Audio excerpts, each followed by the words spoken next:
आज यकायक एकदम से टीवी चैनल्स पर ब्रेकिंग न्यूज आने लगी, अडानी को क्लीन चिट, अडानी को क्लीन चिट। लेकिन ये सत्य से कोसों दूर है। पर पहले समझ लीजिए कि हुआ क्या। जब अडानी के महाघोटाले के काले करतूतों के सच सामने आने लगा तो सुप्रीम कोर्ट ने एक जांच समिति गठित करी। इस जांच समिति का टर्म्स ऑफ रेफरेंस केवल रिव्यू ऑफ रेगुलेटरी फ्रेमवर्क था। बहुत सीमित दायरा था और उस सीमित दायरे में उन्होंने एक रिपोर्ट दी है। लेकिन यह रिपोर्ट बहुत कुछ कहती है और वो अधिकांश चरण चुंबक मीडिया, गोदी कमांडो वॉरियर एंकर, भाजपा के प्रवक्ता जो अडानी के प्रवक्ता ज्यादा लगते हैं, वो आपको नहीं बताएंगे। तो पहले जो 3 बड़ी बातें इस रिपोर्ट में कही गई हैं वो जरूर समझ लीजिए। इस रिपोर्ट में यह जरूर कहा गया है कि कौन एफपीआईज में पैसा डाल रहा है जो फाइनल अडानी ग्रुप में आ रहा है। फॉरेन पोर्टफोलियो इन्वेस्टर्स को पैसे का स्रोत कहां से आ रहा है उसका कोई हम निष्कर्ष पर नहीं पहुंच सके हैं।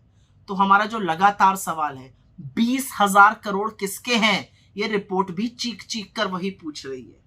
दूसरा अहम बात, और ये बात सुनिएगा ध्यान से, दूसरी अहम बात ये कही जा रही है कि जो 13 फॉरेन फंड कंपनीज हैं जिनका अडानी समूह से लेन देन है, इन कंपनीज के जो ये संशय है कि जो पब्लिक स्टेक होल्डर्स हैं वो असल में अडानी के परिवार के ही लोग हैं। सब मिला जुला गोलमाल चल रहा है और यही वेब ऑफ शेल कंपनीज, जो शेल कंपनीज के माध्यम से पैसे का ट्रांजैक्शन हो रहा था, ये वो वाली बात। दूसरा सवाल।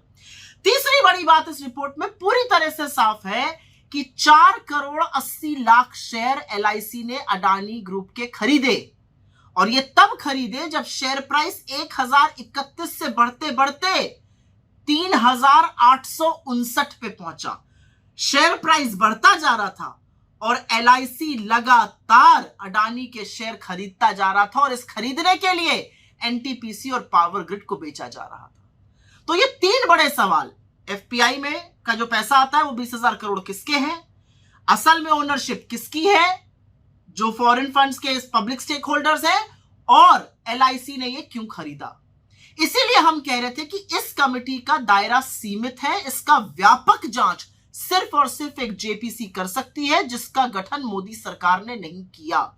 और अभी भी दूध का दूध और पानी का पानी अगर होना है तो जेपीसी का गठन करना पड़ेगा, जिसके पास ये अधिकार होता है कि वो इंस्टीट्यूशन से, एजेंसी से, सरकार से तमाम आंकड़े, तमाम डेटा, तमाम चीजें मांग सके।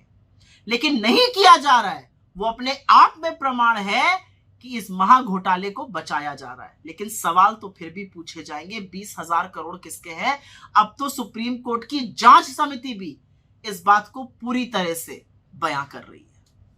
और एक बात और बता दें, ये वही सेबी है जिसने अभी थोड़े दिनों पहले अपने वकील की उम्र 22 से 25 साल करी थी। ये वही सेबी है जिसने वित्त मंत्रालय ने और एक दूसरे ने खंडन किया। सेबी ने कहा हमने कोई जांच नहीं करी अडानी की। वित्त मंत्रालय कहता है नहीं जी जांच हुई थी 2021 में, सदन में ये कहा गया था। तो कोई तो एक झूठ बोल रहा है।